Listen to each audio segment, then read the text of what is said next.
ಹಿಂದೂಗಳು ನಾವು ಒಂದಾಗಬೇಕು, ಹಿಂದೂಗಳು ನಾವು ಗಟ್ಟಿಯಾಗಿ ನಿಲ್ಲಬೇಕು ಅಂತಕ್ಕಂಥ ಸಂಕಲ್ಪದೊಂದಿಗೆ, ವಿಶ್ವಾಸದೊಂದಿಗೆ ನಾವಿಲ್ಲಿ ಸೇರಿದ್ವಿ.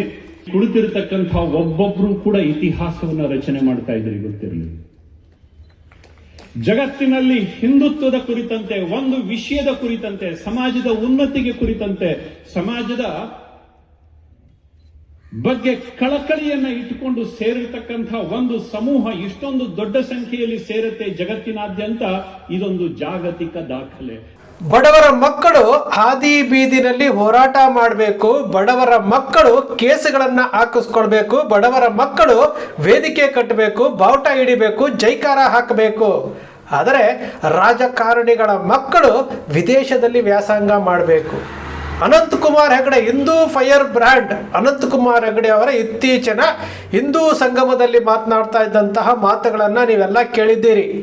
ಹಿಂದೂ ಧರ್ಮದ ರಕ್ಷಣೆಗೆ ನಾವೆಲ್ಲ ತೊಡಗಿಸ್ಕೊಳ್ಬೇಕು, ಹಿಂದೂ ಧರ್ಮ ಅವಸಾನದ ಅಂಚಿನಲ್ಲಿದೆ, ಇಸ್ಲಾಂ ಧರ್ಮದ ವಿರುದ್ಧ ಮಾತನಾಡ್ತಾ ಇರುವಂತಹ ಅನಂತಕುಮಾರ್ ಹೆಗಡೆ ಅವರು, ಅವರ ಮಗ ವಿದೇಶದಲ್ಲಿ ವ್ಯಾಸಂಗ ಮಾಡ್ತಾ ಇದ್ದಾರಂತೆ, ಅದಕ್ಕೋಸ್ಕರವಾಗಿ ತೊಂದರೆ ಆಗುತ್ತೆ, ನನ್ನ ಮೇಲೆ ಇರುವಂತಹ ಕೇಸನ್ನು ಮುಕ್ತಗೊಳಿಸಿ. ಇದು ಅನಂತಕುಮಾರ್ ಹೆಗಡೆ ಅವರು ಕೊಟ್ಟಿರುವಂತಹ ಸ್ಟೇಟ್ಮೆಂಟ್ ನೋಡಿ. ಇದೇ ಸತ್ಯ. ಮಹೇಂದ್ರ ಕುಮಾರ್ ಅವರು ಹೇಳ್ತಾ ಇದ್ದು ಇದೇ ಸತ್ಯ. ಯಾವ ರಾಜಕಾರಣಿಯ ಮಕ್ಕಳು ಸಹ ಬೀದಿಗಿಳಿದು ಹೋರಾಟ ಮಾಡ್ತಿಲ್ಲ. ಅವರವರ ಮಕ್ಕಳು ಆರಾಮಾಗಿ ಕೂಲಾಗಿ ಐಷಾರಾಮಿ ಜೀವನ ನಡೆಸ್ತಾ ಇದ್ದಾರೆ. ನೀವುಗಳೇನ್ ಮಾಡ್ತಾ ಇದ್ದೀರಿ? ಜೈ ಶ್ರೀರಾಮ್ ಅನ್ಕೊಂಡು ಹಿಂದೂಸ್ತಾನ ಅನ್ಕೊಂಡು ನಿಮ್ಮ ಜೀವನವನ್ನು ಹಾಳು ಮಾಡ್ಕೊಳ್ತಾ ಇದ್ದೀರಿ, ಭವಿಷ್ಯವನ್ನು ಹಾಳು ಮಾಡ್ಕೊಳ್ತಾ ಇದ್ದೀರಿ. ಇದೇ ಸತ್ಯ, ಇದೇ ನಗ್ನ ಸತ್ಯ. ಯಾರೂ ಸಹ ನಿಮ್ಮ ಸಹಾಯಕ್ಕೆ ಬರೋದಿಲ್ಲ. ನಿಮ್ಮನ್ನು ಬಳಸ್ಕೊಳ್ತಾ ಇದ್ದಾರೆ. ನಿಮ್ಮನ್ನು ಬಳಸ್ಕೊಂಡು ಅವರು ಬೆಳೀತಾ ಇದ್ದಾರೆ. ಒಂದು ರಾಜಕೀಯ ಪಕ್ಷದ ವೋಟ್ ಬ್ಯಾಂಕ್ ಆಗಿ ನೀವು ಬಳಕೆ ಆಗ್ತಾ ಇದ್ದೀರಾ ಹೊರತು ನಿಮಗೆ ಯಾರೂ ಸಹಾಯ ಮಾಡೋದಿಲ್ಲ. ಇವತ್ತು ಹುಮ್ಮಸ್ಸಿದೆ, ಬಿಸಿ ರಕ್ತ ಇದೆ, ನೀವು ಹೋರಾಟ ಮಾಡ್ತೀರಿ. ನೋಡಿ, ಬಾಗಲಕೋಟೆನಲ್ಲಿ ಒಬ್ಬ ಹೆಣ್ಣುಮಗಳು ಹೇಳುವಂತಹ ವಿಡಿಯೋ. ಈ ವಿಡಿಯೋದಲ್ಲಿ ಹೇಳ್ತಾರೆ, ನನ್ನ ಮಗ ಭಾರತೀಯ ಜನತಾ ಪಕ್ಷಕ್ಕೋಸ್ಕರವಾಗಿ ಹೋರಾಟ ಮಾಡ್ದ, ಜೈಲಿನಲ್ಲಿದ್ದಾನೆ, ಇವತ್ತಿನವರೆಗೂ ಯಾರೂ ಸಹ ಅವನನ್ನು ಬಿಡಿಸಲಿಲ್ಲ ಅಂತೇಳಿ ಆ ಹೆಣ್ಣುಮಗಳು ಹೇಳ್ತಾ ಇರುವಂತಹ ವಿಡಿಯೋ. ಇದೇ ಸತ್ಯ ರೀ, ಇದೇ ಸತ್ಯ. ನೀವು ಅರ್ಥ ಮಾಡ್ಕೊಳ್ಳಲಿಲ್ಲ ಅಂತಂದರೆ ನಿಮ್ಮ ಜೀವನಗಳನ್ನು ನೀವು ಹಾಳು ಮಾಡ್ಕೊಳ್ತೀರಿ. ನಿಮ್ಮ ಜೀವನಗಳನ್ನು ಹಾಳು ಮಾಡ್ಕೊಳ್ತಿದ್ದೀರಿ. ಹಿಂದೂ ಧರ್ಮ, ಹಿಂದುತ್ವದ ಬಗ್ಗೆ ಮಾತನಾಡುವಂಥ ಅನಂತಕುಮಾರ್ ಹೆಗಡೆ ಅವರು ಯಾತಕ್ಕೆ ಭಾರತ ಖಂಡದಲ್ಲಿ, ಹಿಂದೂಸ್ತಾನದಲ್ಲಿ ಅವರ ಮಗನಿಗೆ ವ್ಯಾಸಂಗ ಮಾಡಿಸ್ತಾ ಇಲ್ಲ? ಯಾತಕ್ಕೆ ಹಿಂದೂ ಸಂಸ್ಕೃತಿಯ ರೀತಿ ಗುರುಕುಲಗಳಲ್ಲಿ ವ್ಯಾಸಂಗ ಮಾಡಿಸ್ತಾ ಇಲ್ವಾ? ಅವರ ಮಕ್ಕಳು ಮಾತ್ರ ವಿದೇಶದಲ್ಲಿ ವ್ಯಾಸಂಗ ಮಾಡಬೇಕು. ನೀವು ಮಾತ್ರ ಹಾದಿ ಬೀದಿನಲ್ಲಿ ಜಗಳ ಮಾಡಿಕೊಂಡು, ಮುಸಲ್ಮಾನರನ್ನು ಬೈಕೊಂಡು, ಮುಸಲ್ಮಾನರಿಗೆ ವಿರೋಧ ಮಾಡಿಕೊಂಡು, ನೀವು ಕೇಸುಗಳನ್ನು ಹಾಕ್ಕೊಂಡು, ಜೈ ಶ್ರೀರಾಮ್ ಅಂದ್ಕೊಂಡು ನೀವು ಈ ರೀತಿಯಾದಂತಹ ಜೀವನ ಮಾಡ್ತಾ ಇದ್ದೀರಿ. ಅವರು ಐಷಾರಾಮಿ ಜೀವನ ನಡೆಸ್ತಾ ಇದ್ದಾರೆ. ಇದೇ ವಾಸ್ತವ ಸತ್ಯ. ನಿಮ್ಮ ಕಣ್ಣು ಮುಂದೆ ಇರುವಂಥದ್ದು. ನಾವು ಯಾವುದು ಸೃಷ್ಟಿ ಮಾಡಿರುವಂಥದ್ದಲ್ಲ, ನಾವು ಯಾವುದು ಕಲ್ಪನೆ ಮಾಡಿ ನಿಮಗೆ ಸ್ಟೋರಿ ಹೇಳ್ತಾ ಇರುವಂಥದ್ದಲ್ಲ. ಇದೇ ಸತ್ಯ. ಇಷ್ಟು ಕರ್ನಾಟಕದಲ್ಲಿರುವಂತಹ ರಾಜಕಾರಣಿಯ ಮಕ್ಕಳುಗಳು ಯಾರು ತಾನೇ, ಕಾಂಗ್ರೆಸ್ ಆಗಿರ್ಬೋದು, BJP ಆಗಿರ್ಬೋದು, JDS ಆಗಿರ್ಬೋದು, ಯಾರು ತಾನೇ ಹೋರಾಟದಲ್ಲಿ ಇಳಿದು, ಸಾಮಾನ್ಯ ಯುವಕರಂತೆ ಇಳಿದು ಹೋರಾಟದಲ್ಲಿ ಭಾಗವಹಿಸ್ತಾ ಇದ್ದಾರೆ? ಬಳಕೆ ಆಗ್ತಾ ಇರುವುದು ನೀವು, ಜೀವನ ಹಾಳು ಮಾಡ್ಕೊಳ್ತಾ ಇರುವುದು ನೀವು. ಇಲ್ಲಿ ಯಾರಿಗೂ ಸಹ ಧರ್ಮ ಬೇಕಾಗಿಲ್ಲ. ಇಲ್ಲಿ ಯಾರಿಗೂ ಸಹ ಧರ್ಮವನ್ನು ಸಂಘಟನೆ ಮಾಡಬೇಕು ಅನ್ನೋದು ಬೇಕಾಗಿಲ್ಲ. ಇಲ್ಲಿ ಬೇಕಾಗಿರುವುದು ಭಾರತೀಯ ಜನತಾ ಪಕ್ಷದಲ್ಲಿ ಅವರಿಗೆ ಟಿಕೆಟ್ ಬೇಕು.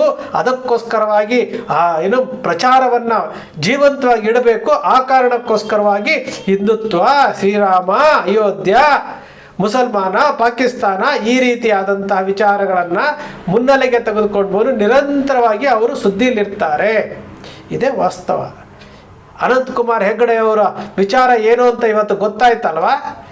ಸಂವಿಧಾನ ಬದಲಾವಣೆ ಮಾಡಿಬಿಡ್ತೇವೆ, ಮನುಸ್ಮೃತಿ ಬಗ್ಗೆ ಮಾತನಾಡ್ತಾರೆ ಅವರು. ಸಂವಿಧಾನ ಬರೋದಕ್ಕಿಂತ ಮುಂಚೆ ಮನುಸ್ಮೃತಿಯೇ ಸಂವಿಧಾನ ಆಗಿತ್ತಂತೆ. ಇವರು ಹೇಳ್ತಾ ಇರುವಂತಹ ವಿಚಾರ, ಇವರೇ ಹೇಳಿರುವಂಥದ್ದು. ಮನುಸ್ಮೃತಿಯೇ ಸಂವಿಧಾನ ಬರೋದಕ್ಕಿಂತ ಮೊದಲು ಭಾರತಕ್ಕೆ ಸಂವಿಧಾನ ಅಂತೆ. ಮನುಸ್ಮೃತಿನಲ್ಲಿ ಏನೇನಿದೆ ರೀ? ಮನುಸ್ಮೃತಿಯಲ್ಲಿ ಏನೇನಿದೆ? ಎಲ್ಲವನ್ನು ಆಚರಣೆಗೆ ತಗೊಂಡು ಬರ್ತಾರ ಇವರು ಇಂಡೈರೆಕ್ಟ್ ಆಗಿ ಹೇಳ್ತಾ ಇರುವುದು ಏನಪ್ಪಾ ಅಂದ್ರೆ, ನಾವು ಆಳುವವರು, ನೀವು ಆಳಿಸಿಕೊಳ್ಳುವವರು, ನಾವು ಹೇಳ್ದಂಗೆ ನೀವು ಕೇಳಬೇಕು ಅನ್ನೋ ವಿಚಾರಗಳನ್ನ ಹೇಳ್ತಾ ಇರುವಂಥದ್ದು. ಯಾವತ್ತು ನೀವು ಬದಲಾವಣೆ ಆಗ್ತೀರಿ? ಎಷ್ಟು ಜನ ಜೀವ ಕಳ್ಕೊಂಡಿದ್ದಾರೆ ಇವರ ಮಾತುಗಳನ್ನು ಕೇಳಿ, ಎಷ್ಟು ಜನ ಜೀವ ಕಳ್ಕೊಂಡಿದ್ದಾರೆ. ಪರೇಶ್ ಮಿಸ್ತಾ, ಏನು ಉತ್ತರ ಕನ್ನಡ ಜಿಲ್ಲೆಯ ಪರೇಶ್ ಮಿಸ್ತಾ ಇವತ್ತು ಜೀವ ಕಳ್ಕೊಂಡು ಅವರ ಹೆಣವನ್ನ ಇಟ್ಕೊಂಡು ಇವರು ರಾಜಕೀಯ ಮಾಡಿದ್ರಲ್ಲ. ಅನಂತಕುಮಾರ್ ಹೆಗಡೆ ಅವರು, ಶೋಭಾ ಕರಂದ್ಲಾಜೆ ಅವರು ಮತ್ತು BJP ಅವರು ಏನು ಬೈಕ್ ರ್ಯಾಲಿ ಮಾಡಿದ್ರು, ಪ್ರತಿಭಟನೆಗಳನ್ನ ಮಾಡಿದ್ರು, ಎಲ್ಲ ಮಾಡಿದ್ರಲ್ಲ. ಆ ಯುವಕನಿಗೆ ನ್ಯಾಯ ಕೊಡಿಸಿದ್ರೇನ್ರಿ? ಆ ಯುವಕನಿಗೆ ನ್ಯಾಯ ಕೊಡಿಸಿದ್ರಾ? ಖಂಡಿತ ಕೊಡಿಸ್ಲಿಲ್ಲ. CBI ಏನು ರಿಪೋರ್ಟ್ ಕೊಡ್ತು? ಇದರ ಬಗ್ಗೆ ಯಾವನೂ ಮಾತಾಡೋದಿಲ್ಲ. ಪ್ರವೀಣ್ ನೆಟ್ಟಾರ್ ಜೀವ ಕಳ್ಕೊಂಡ, ಹರ್ಷ ಜೀವ ಕಳ್ಕೊಂಡ, ಶರತ್ ಮಡಿವಾಳ್ ಜೀವ ಕಳ್ಕೊಂಡ. ಬಹಳಷ್ಟು ಜನ ಉತ್ತರ ಕರ್ನಾಟಕ ಭಾಗ, ಉತ್ತರ ಕನ್ನಡ ದಕ್ಷಿಣ ಭಾಗದಲ್ಲಿ, ದಕ್ಷಿಣ ಕನ್ನಡದ ಭಾಗದಲ್ಲಿ ಬಹಳಷ್ಟು ಜನ ಜೀವ ಕಳ್ಕೊಂಡ್ರಲ್ಲ. ಆ ಜೀವಗಳಿಗೆ ಯಾರಾದರೂ ಬೆಲೆ ಕಟ್ಟಲಿಕ್ಕೆ ಆಗುತ್ತೇನ್ರಿ? ಅವ್ರು ಕಳ್ಕೊಂಡಿದ್ದೆಲ್ಲ ನಿಮ್ಮಂಥವರ ಪ್ರಚೋದನೆಗಳಿಂದ ಕಳ್ಕೊಂಡಿರುವಂಥದ್ದು, ನಿಮ್ಮ ಪ್ರಚೋದನೆಗಳಿಂದ ಕಳ್ಕೊಂಡಿರುವಂಥದ್ದೇ ಹೊರತು ಬೇರೆ ಯಾವುದೂ ಅಲ್ಲ. ಎಲ್ಲಿವರೆಗೂ ನೀವು ಅರ್ಥ ಮಾಡ್ಕೊಳ್ಳೋದಿಲ್ಲೋ, ಎಲ್ಲಿವರೆಗೂ ನಿಮ್ಮ ಜೀವನ ಅಮೂಲ್ಯ ಅಂತ ನೀವು ತಿಳ್ಕೊಳ್ಳೋದಿಲ್ಲ, ಅಲ್ಲಿವರೆಗೂ ಈ ರೀತಿ ನೀವು ನಿಮ್ಮ ಜೀವನವನ್ನು ಬಲಿ ಕೊಟ್ಟು ಅವರ ಮಕ್ಕಳನ್ನು ಬೆಳೆಸೋದಕ್ಕೆ, ಅವರು ಬೆಳೆಯೋದಕ್ಕೆ ಹಿಂದೂ ಧರ್ಮವನ್ನು ಅವರು ಬಳಸ್ಕೊಳ್ತಾ ಇದ್ದಾರೆ. ಅವರಿಗೆ ಆ ಹಿಂದೂ ಧರ್ಮ ಬೆಳೆಸುವಂಥದಕ್ಕೆ ನೀವು ನೀರೇರಿಸ್ತಾ ಇದ್ದೀರಿ, ಬೆಳೆಸ್ತಾ ಇದ್ದೀರಿ, ಅವರಿಗೆ ಆಕ್ಸಿಜನ್ ಕೊಡ್ತಾ ಇದ್ದೀರಿ. ನಿಮ್ಮನ್ನೇ ಮುಂದಾಳತ್ವವನ್ನು ಮಾಡುವ ರೀತಿಯಲ್ಲಿ ಮಾಡಿ ನಿಮ್ಮನ್ನು ಕಾಲಾಳುಗಳ ರೀತಿಯಲ್ಲಿ ಬಳಸ್ಕೊಳ್ತಾ ಇದ್ದಾರೆ. ನಿಮ್ಮ ಎಜುಕೇಷನ್ ಹಾಳು ಮಾಡ್ತಾ ಇದ್ದಾರೆ, ನಿಮ್ಮ ಜೀವನ ಹಾಳು ಮಾಡ್ತಾ ಇದ್ದಾರೆ, ನಿಮ್ಮ ಮೇಲೆ ಕೇಸುಗಳು ಬೀಳ್ತಾ ಇದೆ. ಆ ಕೇಸುಗಳಲ್ಲಿ ಕೋರ್ಟು ಕಚೇರಿಗಳನ್ನು ಅಲ್ತ್ಕೊಂಡು ನೀವು ನಿಮ್ಮ ಅಮೂಲ್ಯವಾದ ಜೀವವನ್ನು ಹಾಳು ಮಾಡ್ಕೊಳ್ತಾ ಇದ್ದೀರಿ. ಅರ್ಥ ಮಾಡ್ಕೊಳ್ಳಿ. ಜೀವನ ಎರಡೂ ಅಮೂಲ್ಯ. ನಮ್ಮ ಭವಿಷ್ಯವನ್ನ ನಾವು ಕಟ್ಟಬೇಕೇ ಹೊರತು ಯಾವುದೋ ಒಬ್ಬ ರಾಜಕಾರಣಿ ಕಟ್ಟೋದಲ್ಲ. ಇದೇ ವಾಸ್ತವ. ಈಗ 1.25 ವರ್ಷದಲ್ಲಿ ಎಲೆಕ್ಷನ್ ಇದೆ. ಇನ್ನು ಮುಂದೆ ಪ್ರಚೋದನೆ ಮಾಡ್ತಾರೆ, ಬಾಡಿಗೆ ಭಾಷಣಕಾರರನ್ನ ಬಿಡ್ತಾರೆ, ಚಕ್ರವರ್ತಿ ಸೂಲಿಬೆಲೆ ಅನ್ನೋರನ್ನ ಬಿಡ್ತಾರೆ, ಭಾಷಣಕಾರರನ್ನ ಬಿಡ್ತಾರೆ, ಹಿಂದುತ್ವ ಅಂತಾರೆ, ಪಾಕಿಸ್ತಾನ ಅಂತಾರೆ, ಬಾಂಗ್ಲಾದೇಶ ಅಂತಾರೆ.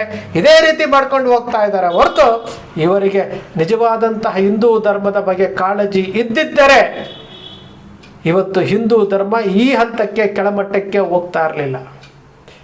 ಭಾರತೀಯ ಜನತಾ ಪಕ್ಷಕ್ಕೆ ವೋಟ್ ಹಾಕೋರು ಮಾತ್ರ ಹಿಂದೂಗಳು ಅನ್ನೋ ರೀತಿಯಲ್ಲಿ ಒಂದು ಪ್ಲಾಟ್ಫಾರ್ಮ್ ರೆಡಿ ಮಾಡಿದಾರಲ್ಲ, ಒಂದು ಸಿಚುವೇಶನ್ ರೆಡಿ ಮಾಡಿದಾರಲ್ಲ, ಈ ಹಂತಕ್ಕೆ ಹೋಗ್ತಾ ಇರಲಿಲ್ಲ. ಸ್ನೇಹಿತರೆ, ಅರ್ಥ ಮಾಡ್ಕೊಳ್ಳಿ. ಸ್ನೇಹಿತರೆ, ನಿಮ್ಮ ಅಕ್ಷರ ಮೀಡಿಯಾ ಯಾವತ್ತಿಗೂ ಸಹ ಒಂದು ಸುದ್ದಿಗೋಸ್ಕರವಾಗಲಿ ಸೃಷ್ಟಿ ಮಾಡಿ ಕಲ್ಪನೆ ಮಾಡಿ ಮಾಡೋದಿಲ್ಲ. ನಮ್ಮ ಕಣ್ಣು ಮುಂದೆ ನಡೀತಾ ಇರುವಂತಹ ಅನ್ಯಾಯದ ವಿರುದ್ಧ ಮಾತನಾಡುತ್ತೆ. ಯುವಕರು ದಾರಿ ತಪ್ಪುತ್ತಾ ಇದ್ದಾರೆ, ಯುವಕರನ್ನ ದಾರಿ ತಪ್ಪಿಸ್ತಾ ಇದ್ದಾರೆ ಅಂತ ಮಾತನಾಡುತ್ತೆ ಹೊರತು ಯಾವುದು ಸೃಷ್ಟಿ ಮಾಡೋದಿಲ್ಲ, ಕಲ್ಪನೆ ಮಾಡೋದಿಲ್ಲ. ಅಕ್ಷರ ಮೀಡಿಯಾದ ವಿಶ್ಲೇಷಣೆ ನಿಮ್ಗೆ ಇಷ್ಟ ಆಯಿತು ಅಂದರೆ ಸಬ್ಸ್ಕ್ರೈಬ್ ಆಗಲಿಲ್ಲ ಅಂದರೆ ಸಬ್ಸ್ಕ್ರೈಬ್ ಮಾಡ್ಕೊಳ್ಳಿ. ಪಕ್ಕದಲ್ಲಿ ಕಾಣುವಂಥ ಬೆಲ್ ಐಕಾನ್ ಪ್ರೆಸ್ ಮಾಡಿ, ಶೇರ್ ಮಾಡಿ, ಪ್ರೋತ್ಸಾಹ ನೀಡಿ.